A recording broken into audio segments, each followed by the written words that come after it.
Shalom. This week in our video on Jewish philosophy, we're going to look at an interesting idea that a lot of people aren't familiar with.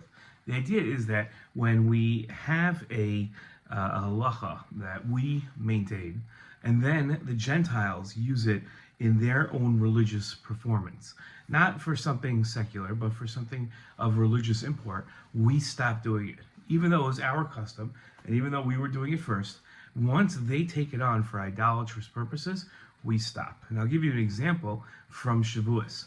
When it comes to Shavuos, our custom used to be that we used to have a tree. I'm not kidding. We used to have an actual tree to remember what it was like at Har Sinai, where there was great foliage and it was a beautiful place. A lot of times we imagine that Har Sinai, because it was in the desert, we have a barren landscape in our minds. But that actually wasn't true. It was a beautiful mountain with trees everywhere.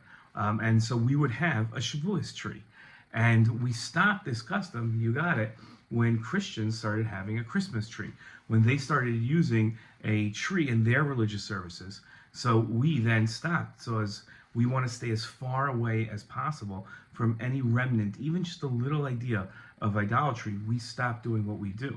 So we don't follow the ways of the Gentiles. In the Torah, we see this by the one stone altar.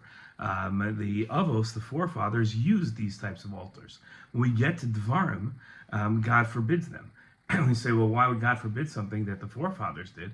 And the answer is because in the interim time, the idolaters started copying the forefathers' example of the type of altar to use, and they began using that type of altar. So we stopped using it. It became forbidden for us. That became one of the 613 mitzvahs, one of the 365 prohibitions.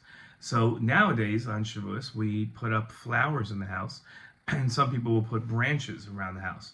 But you've never seen anybody with a Shavuos tree. But had we gone back a couple hundred years, you actually would have seen that. Fascinating idea.